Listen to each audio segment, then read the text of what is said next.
Hhayi ngathi ngiy'hlalele nje ngiyibukela KZN TV.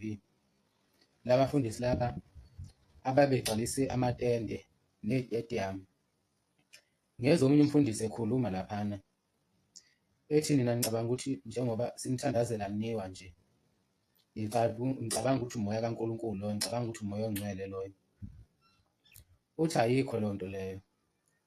Lo moya lo esuke sisebenza ngawo umoya olandwayo lo, uyalandwa, uyathwalelwa.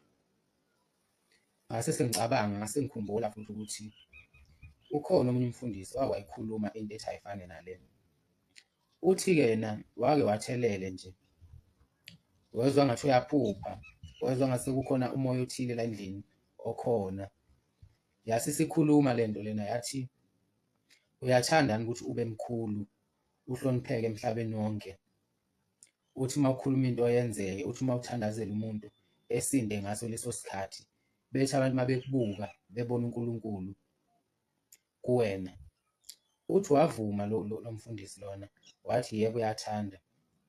Wathi hhayi thina singakwenza ukuthi ube njalo, kodwa uqhubeke futhi ufundise abantu ngoNkulunkulu, ushumayele njengoba ubushumayela.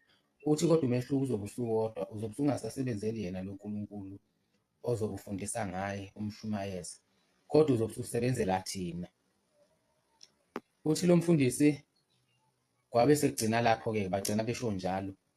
Akabange ngisachaza-ke noma mhlampe wayemukela lento ababeyisho noma akaze yamukele, kodwa le nto yayiveza ukuthi baningi abafundisi abakhona abashumayelayo befundise ngoNkulunkulu, abenza imangaliso, abamthandazela umuntu esinde kube ngathi basebenzela uNkulunkulu, kanti basebenzela eminye imimoya, kanti basebenzela usathane.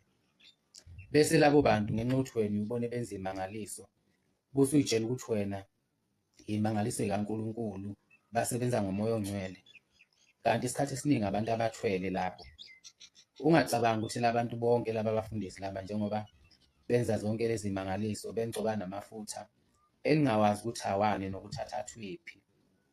Bese niy'tshela ukuthi yonke leyo nto yinto kaNkulunkulu. Lezi zinto abasuke bey'sebenzisa izinto ey'landwayo, izinto zemoya yemikhathi, izinto y'kasathane. Kodwa ngoba usathane uyazi ukuthi nithanda amasonto, nithanda imilingo, usebenza ngabo labo bantu labo. Amabandla amaningi nje awasebenzi ngomoya kaNkulunkulu, futhi ikakhulukazi lawa agcwalayo, abantu bebengama-1,000 nalabafundisi abagcwalisa iy'tediyamu. Isikhathi esiningi abasebenzi ngomoya kaNkulunkulu labo bafundisi, kodwa basebenza ngomoya kasathane, ngoba kubhaliwe naseBhayibhelini ukuthi ngisho usathane uqobo uyazenza ingelosi yokulunga.